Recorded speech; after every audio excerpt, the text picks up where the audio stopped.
Novice turners, the most important thing on a lathe is wearing safety products. Glasses, minimum. Face shield if you're doing larger pieces, but even then, even if you're doing only a pen, I mean a splinter in the eye, remember you have two eyes and they're worth $1 million. So we will start with the glasses first. What I'm going to be doing tonight, first of all, I'm going to show you carbide tools. This is a Lee Valley set of carbide. And I'm not promoting Lee Valley or any company. The Lee Valley, are we on? Yeah. The Lee Valley tools, these are about $150. I'm going to show you how we use those, but rather, if you don't want to spend that kind of money, you can actually make your own, which is what I have done before. This is a Sorby unit. The only difference is, not that I was cheap, I didn't want to buy the Sorby part of it, because I got this for $20, this part here, which I can add all the different bits. And it's still a carbide insert that which basically comes out to being the same as this tool here. Okay, which is only one is slightly bigger. I find that the carbide tool, basically you're not cutting, you're actually scraping, because that's what they do. They're not actual cutters. But in the cutting type, this kind here, I don't know if we can see that. This one here is a Hunter carbide cutter.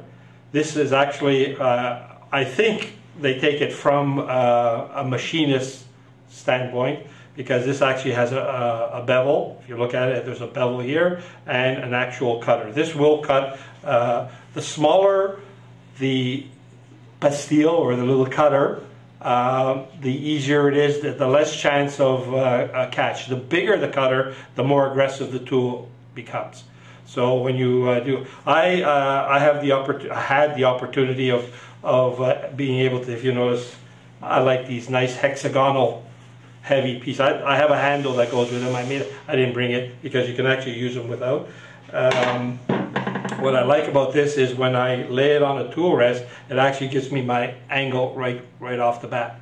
And one bad thing with this type of cutter is you never put it on flat like that and start trying to cut like that, because if you do that, the first thing that's going to happen, it does this. Exactly like a scraper, and you're going to hit you right in the nose. So now what the intention was today was to show you the big difference between carbide tools and standard tools. Now, this is a big roughing gouge. I know some of you people don't like roughing gouges. I mean, this kind of tool, I mean, I've used it for many years. I use it for all sorts of things. It's a multi-tool. I mean, as taking down wood very quickly, fine. On edge, it gives you a nice clean, almost like a skew cut if you put it on edge. Now a bowl gouge, I didn't bring it, well, I have roughly a small bowl gouge, this one right here. You know, it just takes, it does the same thing as the roughing gouge, it's just a smaller tool. I brought many different kinds of tools and angles. I know some of our members aren't familiar with the profiles. These are two actually standard spindle gouges. The big difference is one is more oval inside and one is more of a V shape. And I sharpen my tools at 45, not 40-40 like Stuart Batty. Cindy Droza for years always did 45. I even bought her gizmo that she sells for 45 angle. Now, personally, 40 is okay. If that's what you're going to use. If you go 45, in my opinion, it's just getting used to how you cut. Some people, the big difference is when if you go very shallow bevel, it's just you're going to be holding the tool at a different profile. It's going to be very awkward and not cut properly. So now I can pass these on. If some of you members want to see those, how I sharpen those. Tonight I will be making that little box that I explained before. How I made it, first of all, I made my own little adapter for it. This is actually 1/2 inch 13 with a nut. The nut becomes, now some things might be a little harder for some people to do. I have a chuck, a machinist chuck that fits my lathe, which is this one here. This chuck here will hold the nut, and after when we'll go into that. I thread the unit using standard metal tap. Now, the bigger the tap, obviously the bigger the thread. I do have thread chaser. Those people who use thread chaser, if you tried them, it's really awkward, and it's kind of, you got to really do a lot of them to know that movement that they do. I think Pierre, you don't have a threading machine, or I have a threading machine. So no. I know some people have threading machines, which makes it really nice to create threads. I bought a thread chaser system by Sorby, which has that gauge. I should have brought it, but it has a gauge. The only thing that's nice about the threading is that gauge, because that gives you the exact, whatever size you create, that'll give you the position for it. So let's go ahead. I'm going to start with just bringing this down. We will bring it down to round, and I'll use both tools. I'll show you. I won't use the roughing gouge right off the bat. We'll use these tools here. They've never been used. Apparently, you're supposed to use them just a little, roughly at center. I'm going to use the bigger ones because I feel more comfortable with that first, right off the bat. And well, let's see what we can do with it. One other rule is before you start a lathe, give it a spin. Make sure your speed is slow, or that you're not at. We've seen that before, where a member will start the lathe and it's in full throttle, and boom, or hit, whatever, it goes flying off. So always make sure you start the lathe and then bring it up to a reasonable speed. Now,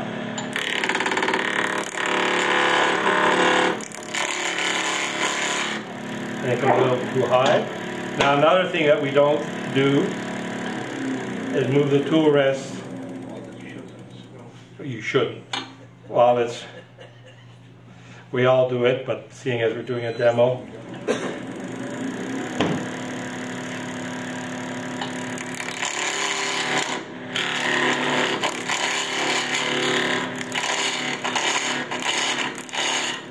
Basically, all you're doing is chipping away all the corners. I just want to see what this tool, how. Not bad.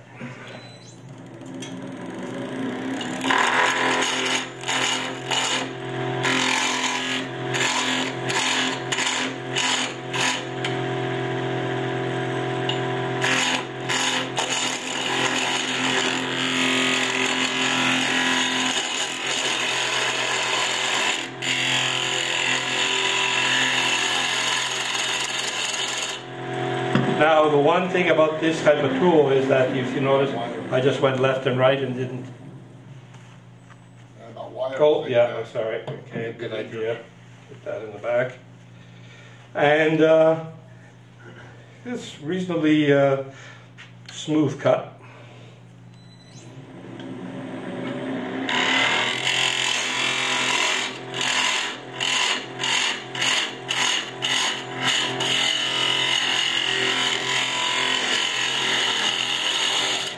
it does give a reasonably nice cut. We're just going to see what the finer one does.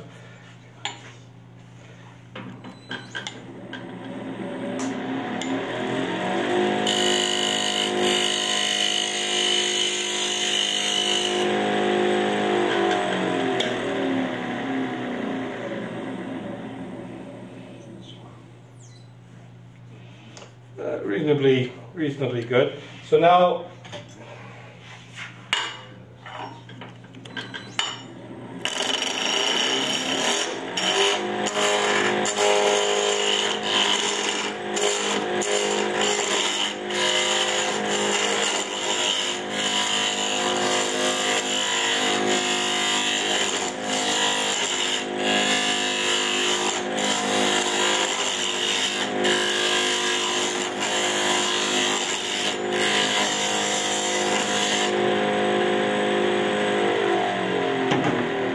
roughing gouge.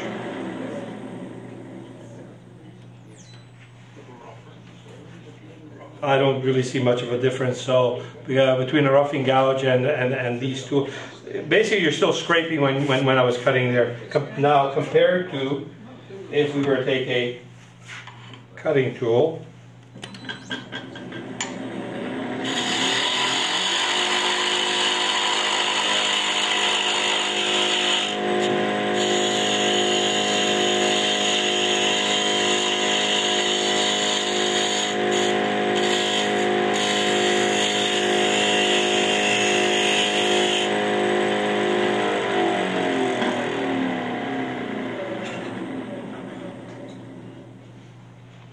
Which, if you notice the difference, it is a much smoother cut.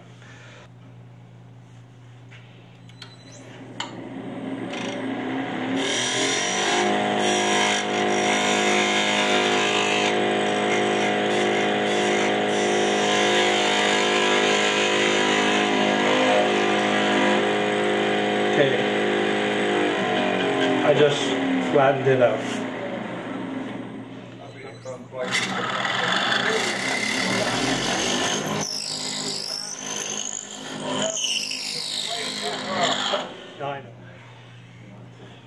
That's long enough. So now, actually right here, see, that's where we... Okay, so now how I threaded it was machinist thread, and I just... Now you don't really have to go in too far.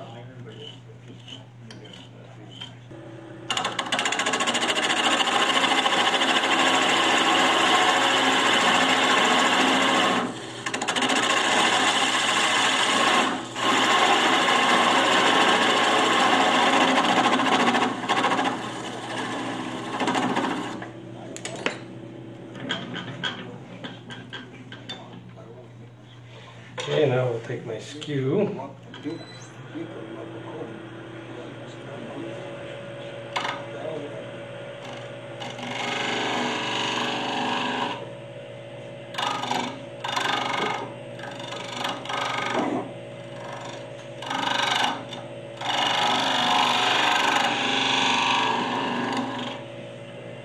Okay. Now we'll go back in and see if this is fine.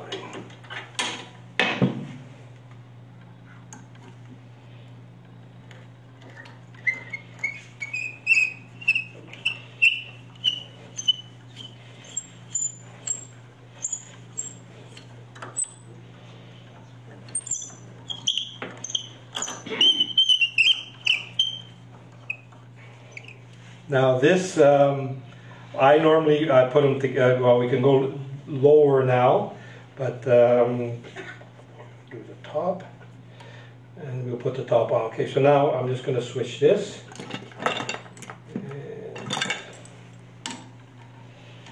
To the other piece. This we need. Threading looks pretty good.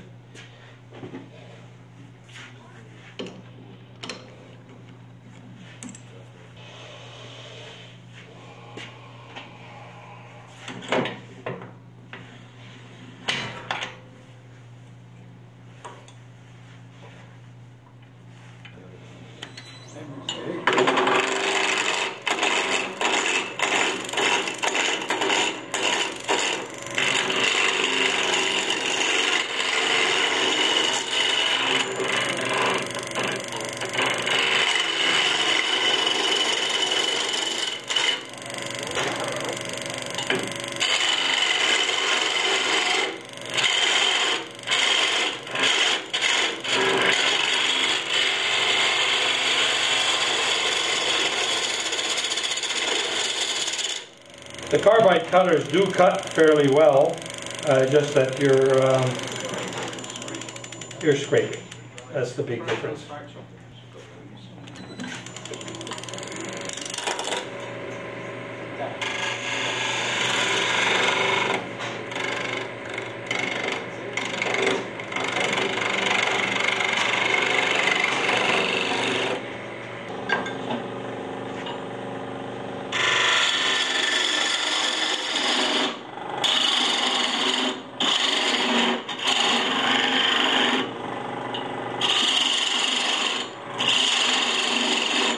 One thing with the carbide cutters is that they do go down, they will cut wood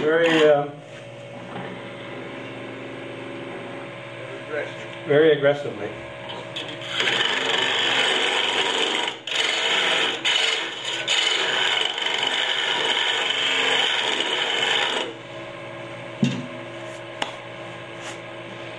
Okay, now with calipers, I think I still have this set up. Yep. Parting tool. Oh yes, the first thing I forgot. I always made I made a little recess there so that when you're threading,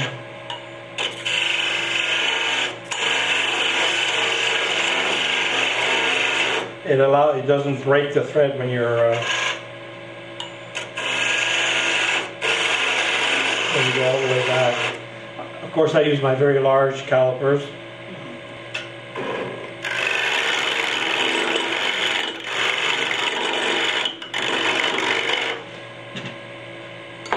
Let's try the little guys.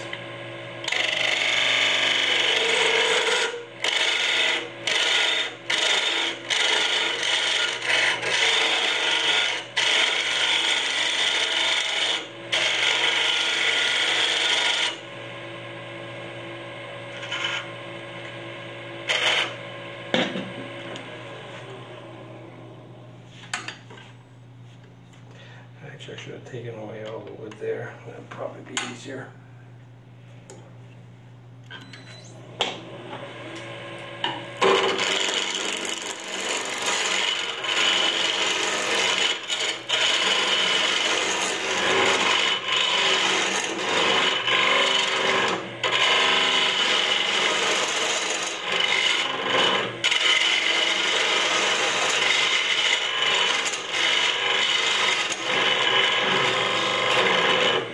And you do see it does take away a lot of wood very quickly.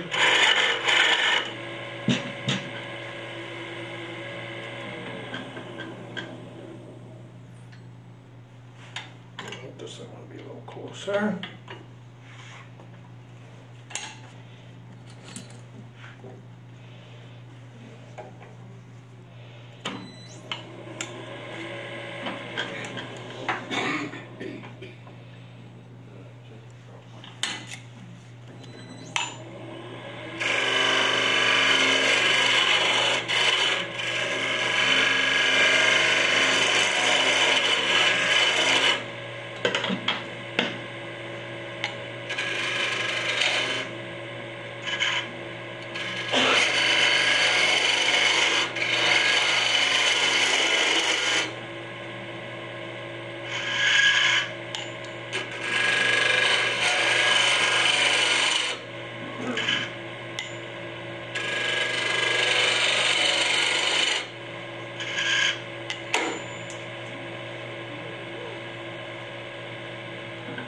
Always remember where you put your tip.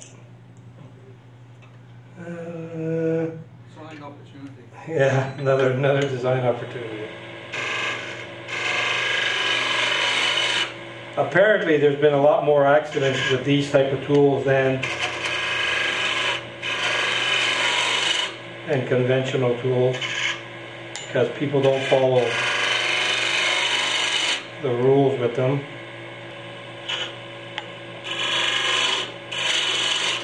You see, if you give yourself enough wood,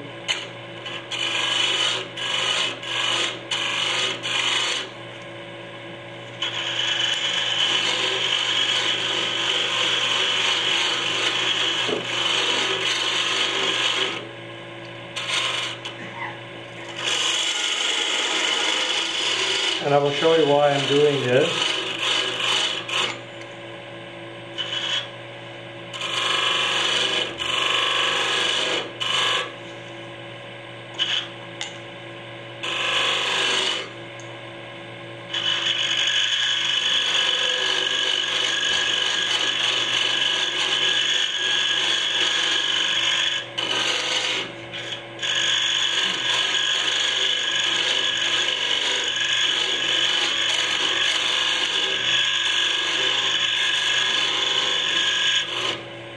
I'm just going to taper this a little bit.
Whatever.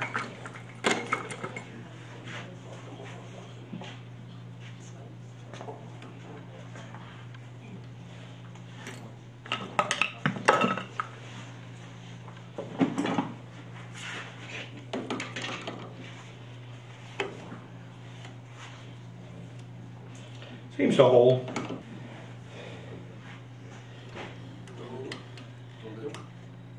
No. No.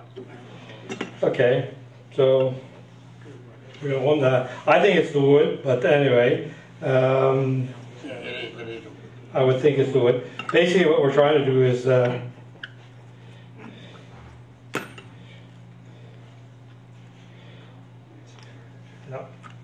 Let's get the other one, so we get a general idea of what we're doing. I think a more denser wood is probably. I just thought Purple Heart would be perfect for it, but obviously not.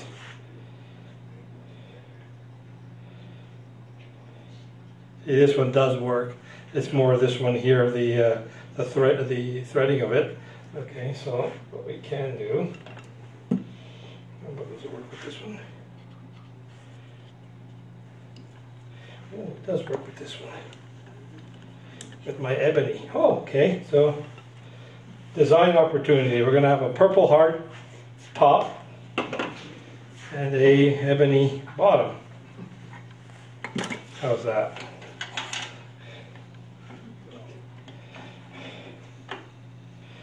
Okay. Let's put my hand. Okay, use that one just to keep it.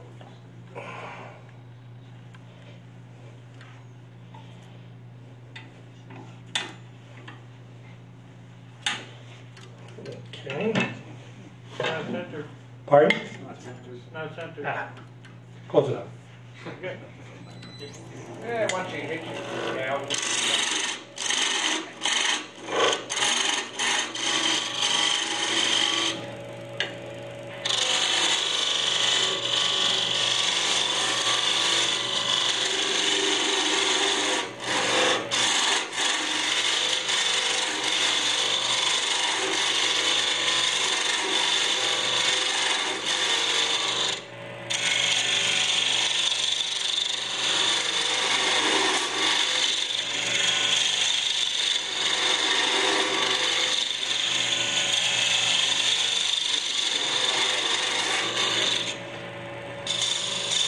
As a little detail.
And that's a typical skew, not following your bevel.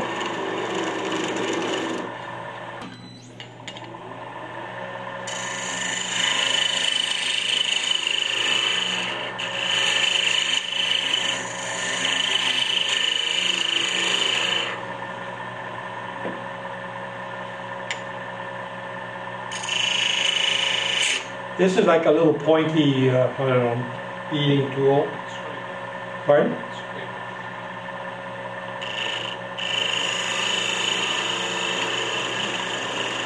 They're all scrapers when they're carved out like that, but pretty well.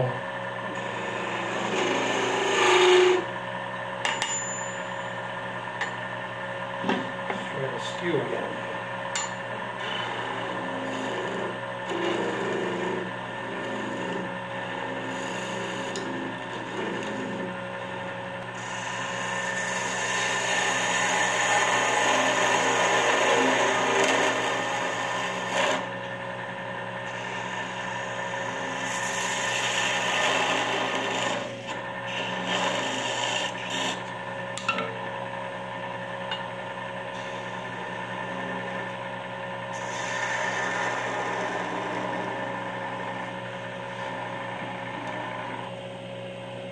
Good.